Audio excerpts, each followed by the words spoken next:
Democracy is not a machine that runs on laws alone, it is a moral practice that depends on cultivated habits of heart. When citizens stop honoring truth, mutual responsibility, and the dignity of others, norms that once made pluralism workable begin to fray.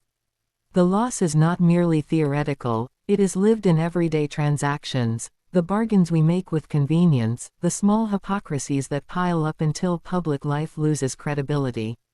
Democracy atrophies when people accept cynicism as a virtue and private gain as the principal aim of life.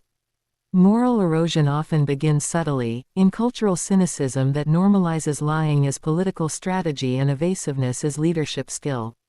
When deceit becomes a tolerated political tool, skepticism hardens into generalized distrust and even the best-intentioned policies lose their chance to be implemented fairly.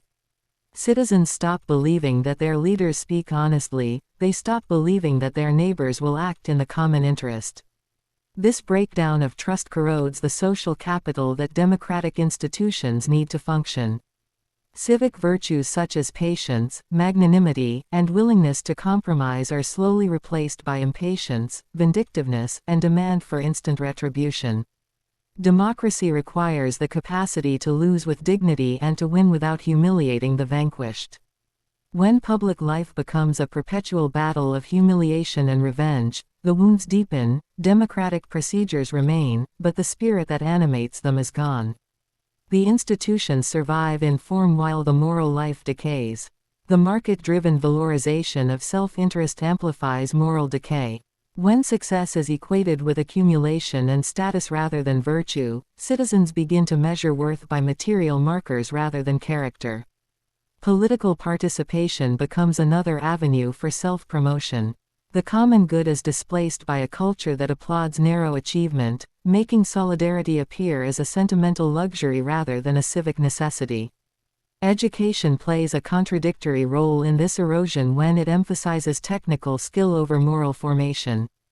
Schools that prioritize test scores and job readiness without cultivating civic imagination and ethical reflection produce competent technicians but not citizens equipped for democratic life. Democracy needs persons who can think critically about justice, listen to dissent, and imagine institutions organized around human dignity. Without moral education, political literacy becomes shallow and vulnerable to manipulation. Religious and cultural institutions can either buffer the erosion or accelerate it, depending on whether they cultivate humility and compassion or foster sectarianism and moral exceptionalism. When religion becomes a cover for tribalism, it contributes to the fragmentation of civic solidarity. Conversely, communities that teach moral accountability, service, and interdependence inoculate public life against cynicism. The question for civic leaders is whether institutions will nurture common goods or fuel division. Public rhetoric shapes moral climates.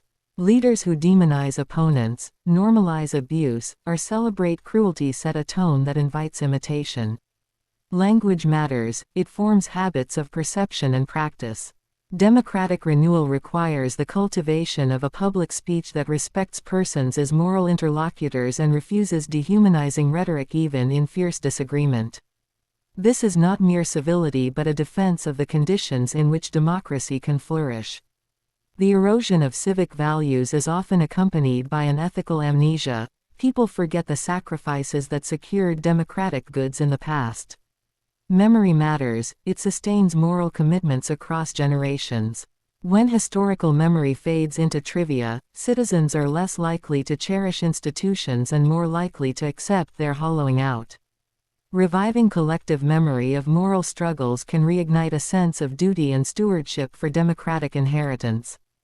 Economic insecurity intensifies moral erosion.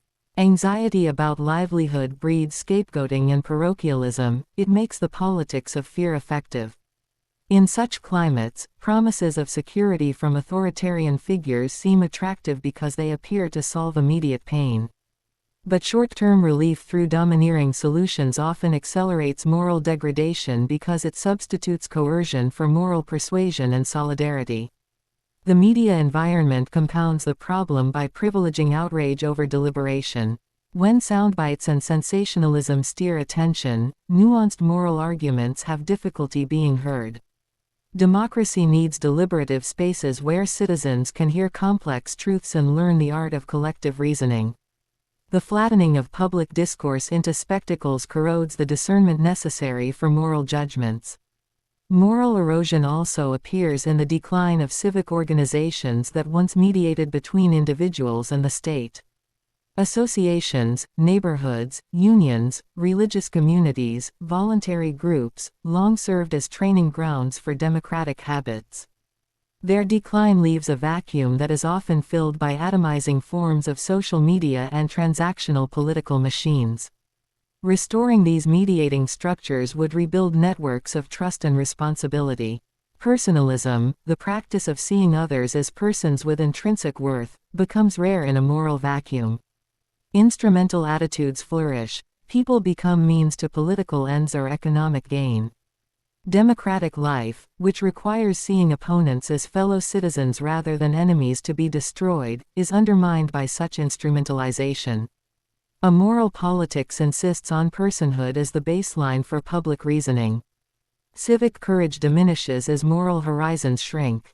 Standing up for unpopular truths, defending minorities, or insisting on ethical restraint requires a moral fiber that a decayed civic culture cannot easily supply. Democracy needs citizens who are willing to bear social cost for the sake of principle. When moral courage is absent, rights become formalities that fail to protect the vulnerable. Moral corruption in public office often becomes normalized through small compromises that slide into systemic rot. Accepting minor ethical lapses, conflicts of interest, cozy relationships with power, bending rules for convenience, creates a cascade of mistrust.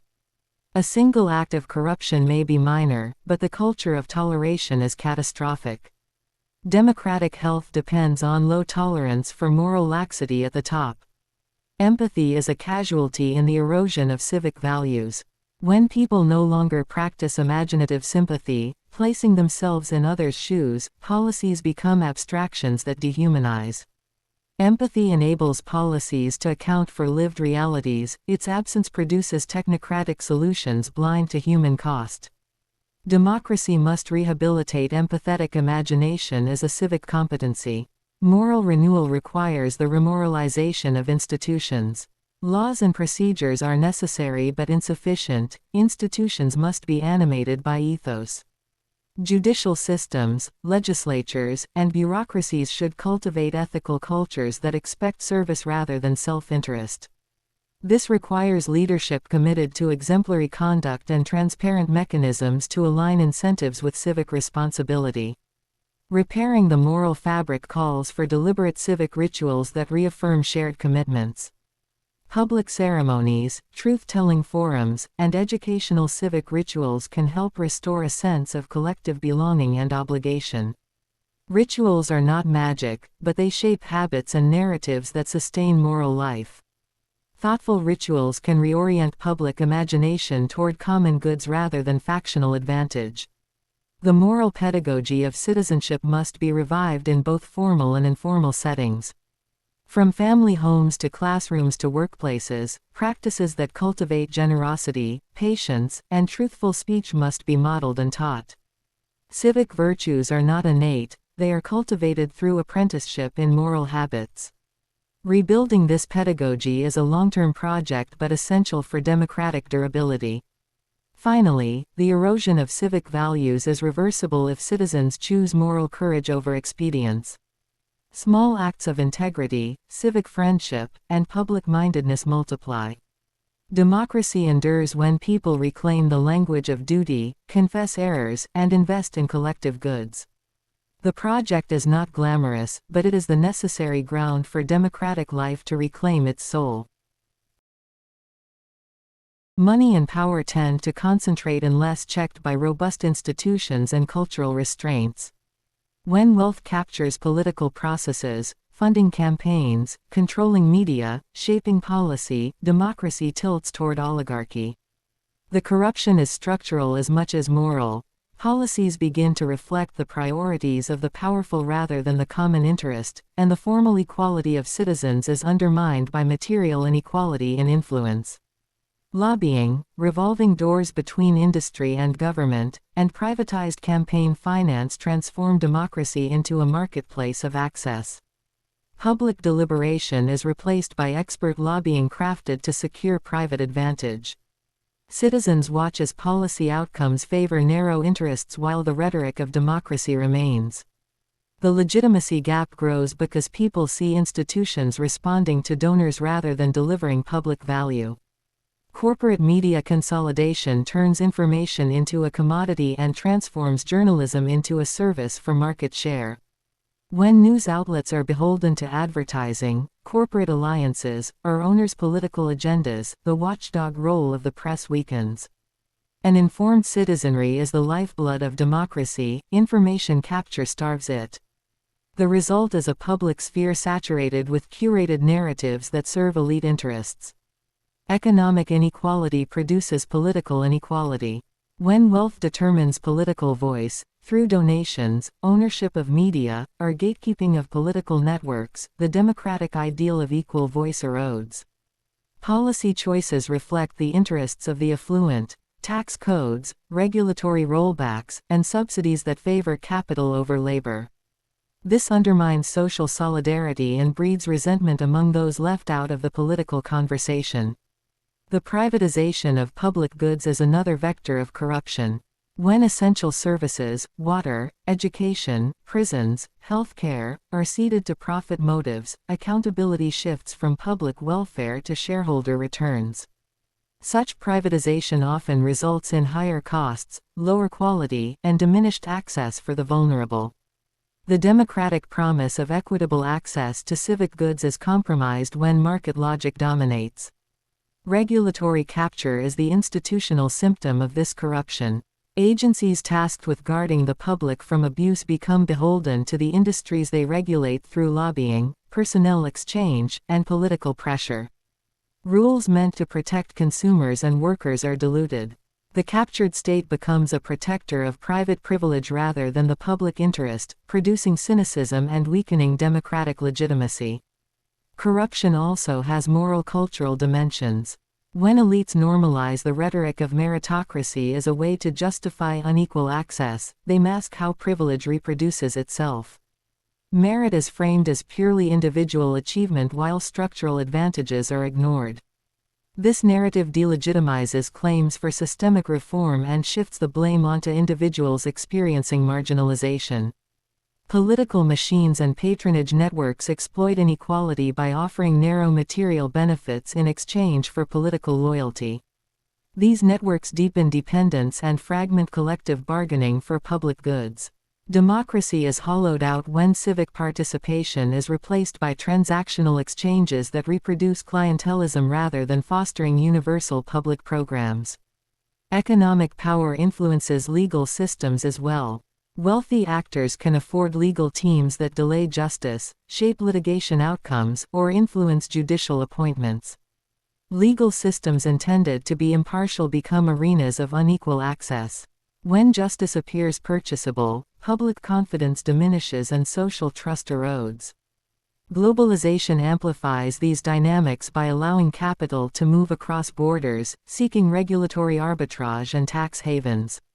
National democratic controls are undermined when capital can flee to jurisdictions with lax oversight. International financial architectures, absent democratic governance, empower transnational actors whose accountability to citizens is weak. This globalized power complicates national efforts to democratize economic decision-making. The cultural celebration of entrepreneurship without accountability contributes to corruption. Admiration for entrepreneurial success often omits scrutiny of methods and consequences. Wealth becomes a social credential that grants access to political corridors, even when accrued through practices that harm communities. Celebrating wealth without ethical interrogation warps civic priorities. Information technology firms introduce new forms of power concentration. Platforms that mediate public discourse and economic transactions amass both attention and data, giving them unprecedented influence over politics. Algorithmic governance can nudge behavior and shape perceptions at scale, creating opaque levers of control that are poorly understood and insufficiently regulated. Democratic governance struggles to keep pace with these concentrated digital powers. Money in politics also produces a pernicious cycle of cynicism and withdrawal among citizens. When people perceive that their voice is irrelevant, they disengage. Lowered civic participation makes it easier for elites to consolidate power further. Democracy requires active citizenship. The corruption of access discourages participation and deepens the democratic deficit. Transparency and accountability mechanisms are essential but insufficient if they are not enforced and culturally embedded. Public disclosure laws, auditing, and whistleblower protections matter, but they must be accompanied by political will and civic vigilance. The fight against corruption is a continuous cultural project, not a one-off legal reform. Cultural intolerance for favoritism and impunity sustains institutional safeguards. Public finance reform is a necessary corrective. Campaign finance laws that limit the outsized influence of money, public funding options for political campaigns, and strict recusal rules can reduce the ability of the wealthy to buy outcomes. These measures do not eliminate power imbalances but can level the playing field and restore some public voice. Empowering local democratic structures counters centralization of economic power. Local governance that ensures participation in budgetary decisions and oversight of projects makes power more accountable. Decentralization must be paired with resources and capacity building to avoid merely shifting corruption to smaller scales. When citizens have tangible influence over immediate public goods, democratic legitimacy is strengthened. Labor empowerment is another corrective.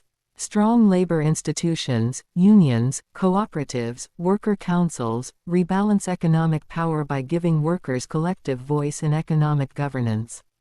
When workers share in decision-making, the extractive tendencies of corporate power are mitigated. Labor democracy infuses economic activity with civic values and aligns production with community needs. Civic coalitions that bridge economic and racial divides can challenge entrenched interests. Cross-class alliances that focus on common goods like healthcare, education, and public infrastructure can produce political pressure for reform. Building broad-based movements for economic democracy requires narratives that connect diverse constituencies through shared stakes and moral reasoning. Democracy presupposes a forum in which truth matters and citizens can form opinions based on reliable information. When truth becomes negotiable and expertise is delegitimized, the shared epistemic world that democracy requires disintegrates. Public discourse becomes fragmented into competing fact worlds where persuasion is less about evidence and more about echo chambers engineered for attention and reinforcement. Disinformation spreads rapidly because the architecture of modern media rewards virality, outrage, and simplicity.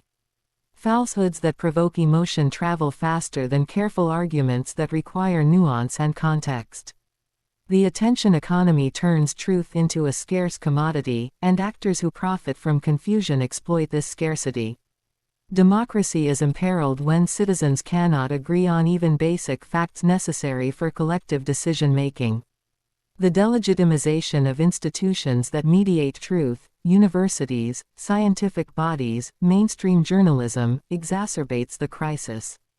When expert knowledge is dismissed as elitist or biased, public reasoning loses its anchors. Expertise does not override democratic deliberation, but it guides policy by providing tested means of understanding complex realities. Undermining these institutions leaves democracy vulnerable to manipulation by those who traffic in plausible-sounding falsehoods. Political entrepreneurs often weaponize doubt as a strategy. By sowing suspicion about facts and institutions selectively, actors can mobilize followers by offering simple narratives of betrayal and conspiracy. This tactic is effective because it offers certainty in the face of complexity. It turns uncertainty into certainty about who is to blame. The mobocratic impulse is fueled by manufactured distrust. Social media platforms intensify fragmentation by algorithmically curating content that maximizes engagement rather than truth. Personalized feeds create epistemic ghettos where divergent realities persist with little crosstalk. The architecture privileges reinforcement over challenge, making it difficult for citizens to encounter persuasive counterarguments. The resulting epistemic isolation sharpens political polarization and reduces opportunities for deliberative correction. Commercial incentives shape news agendas in ways that undermine deliberation. Sensationalism, scandal chasing, and partisan framing draw audiences but sacrifice complexity and fairness. Investigative journalism that takes time and resources to uncover systemic truths is expensive and less rewarded. When profit motives dominate media ecosystems, the civic function of information is subordinated to entertainment and ideologically motivated framing. The crisis of truth has ethical consequences for civic friendship. A polity where people distrust each other's basic statements cannot sustain the mutual respect necessary for pluralist coexistence. Political opponents become existential enemies because disagreement signals bad faith rather than legitimate difference. Reconstituting civic trust requires rebuilding shared reference points for truth. Educational deficits play a role. Civic education that cultivates media literacy, critical thinking, and epistemic humility is not universal. Citizens too often lack the tools to evaluate sources, recognize manipulation, or understand the probabilistic nature of complex knowledge. Strengthening education in these domains is not a panacea, but it equips citizens to resist disinformation and to engage in better public reasoning. Regulation of digital platforms raises thorny issues about free speech and moderation. While removing malicious disinformation is necessary to preserve public deliberation, heavy-handed censorship risks substituting one authority for another. Democratic solutions must balance protecting the commons of truth with preserving robust debate. Transparent, accountable moderation with public oversight offers a path that preserves freedom while curbing pernicious abuses. The fragmentation of public discourse also amplifies effective polarization, which weakens democratic norms. People who inhabit different truth communities develop not just divergent beliefs but divergent moral valuations of each other. Empathy declines and demonization rises. Democracy is damaged when fellow citizens are no longer seen as worthy interlocutors but as enemies to be defeated. Truth crises make governance difficult because policy requires informed consent. Effective public health responses, climate action, and economic stabilization depend on citizens accepting scientifically grounded proposals. When scientific consensus is treated as mere opinion, collective action becomes impossible or belated. The tragedy is that many urgent problems demand coordinated, evidence-based responses. Intellectual humility is part of the remedy. Citizens and leaders alike benefit from a posture that acknowledges uncertainty and updates beliefs in light of evidence. This epistemic virtue fosters a culture where corrigibility is prized over ideological purity. Democracy thrives when debate is oriented toward discovering better approximations of truth rather than defending doctrinal certainty. Journalistic reinvention is necessary. Public interest journalism, nonprofit newsrooms, and community reporting can rebuild trust by focusing on depth, local relevance, and accountable sourcing. Journalism must reclaim its role as public service, not merely content to compete in the attention economy. Supporting diverse and independent media can pluralize truth sources and reduce dependence on monopolistic narratives. Civic institutions must recommit to transparency and open data to rebuild epistemic trust. When governments provide accessible, verifiable data and subject policies to public scrutiny, the space for conspiracy narrows. Openness is not alone persuasive, but it constrains the levers of manipulation and gives citizens tools to check falsehoods. Accountability in public communication is a civic norm worth institutionalizing.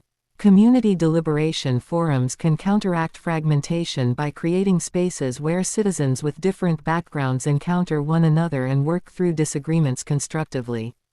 Deliberative mini-publics, town halls with structured deliberation, and mediated dialogues help create epistemic bridges.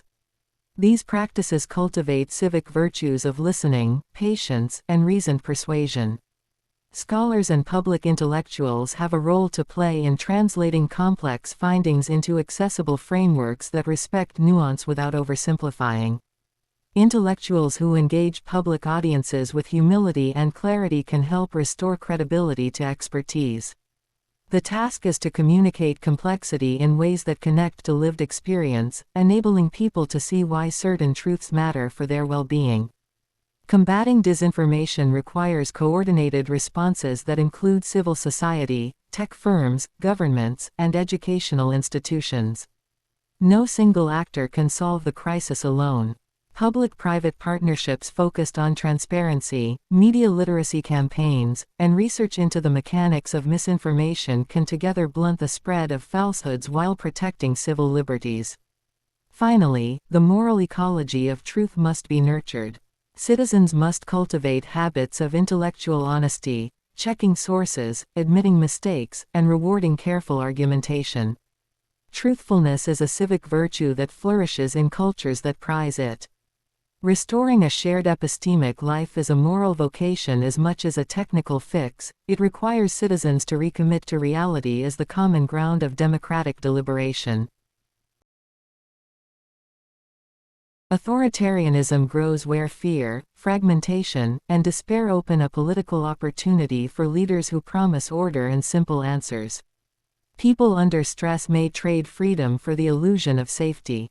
Authoritarians exploit grievances by offering decisive, centralized power that purports to solve problems quickly, often by scapegoating vulnerable groups and concentrating authority in executive hands. The decline of solidarity is both cause and effect of authoritarian temptation.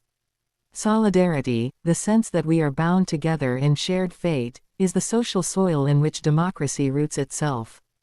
When solidarity frays because of social fragmentation, inequality, or cultural alienation, the population becomes ripe for leaders who convert private anxieties into public politics of division.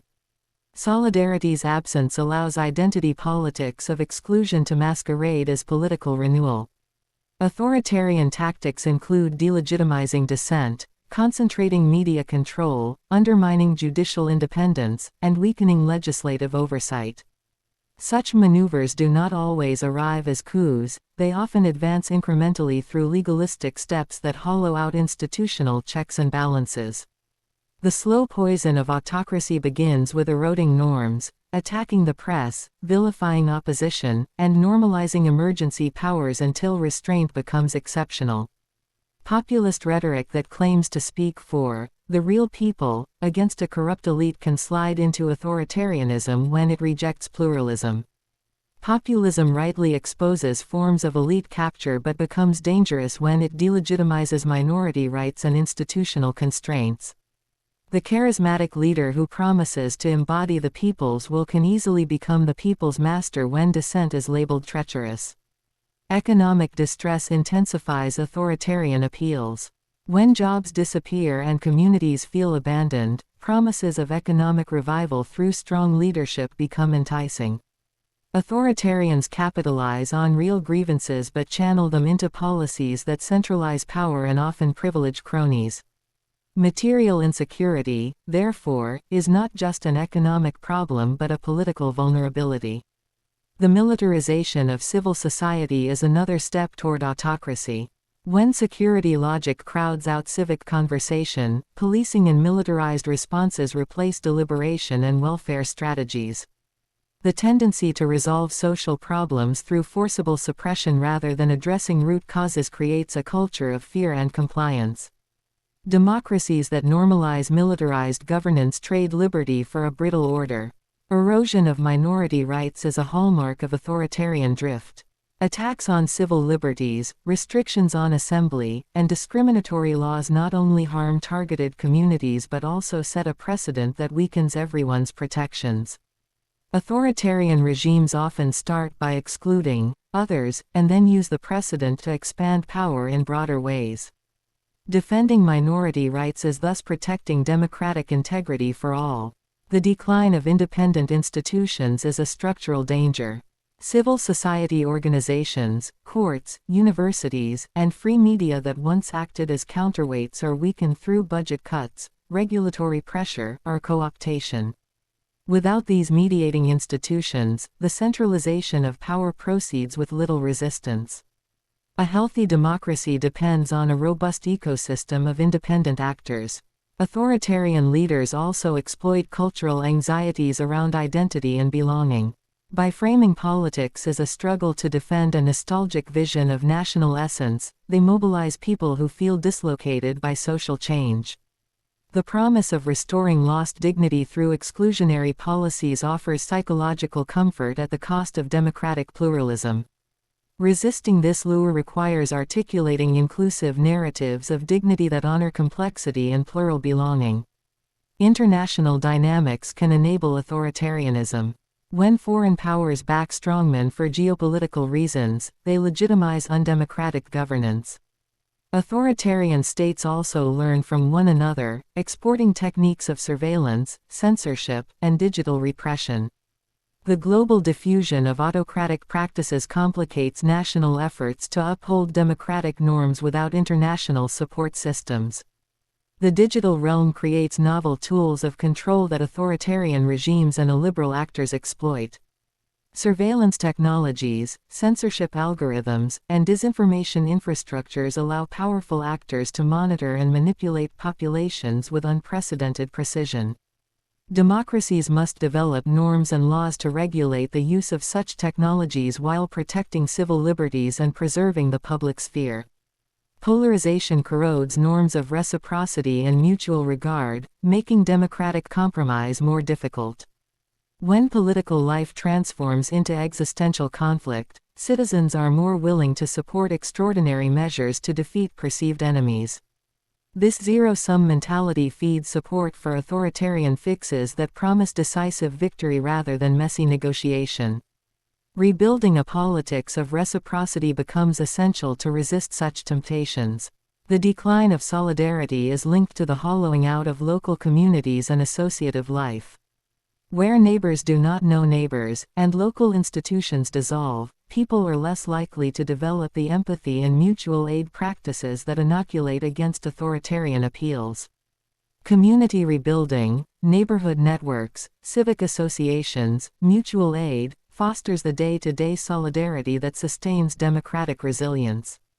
Education for democratic citizenship attenuates authoritarian tendencies by cultivating critical thinking, historical awareness, and the capacity to see others as fellow citizens. Teaching the history of tyranny and the value of pluralism prepares citizens to recognize authoritarian patterns early. Education that fosters civic agency rather than passive compliance equips people to resist manipulative rhetoric. Economic redistribution and social protection reduce the material basis for authoritarian appeals.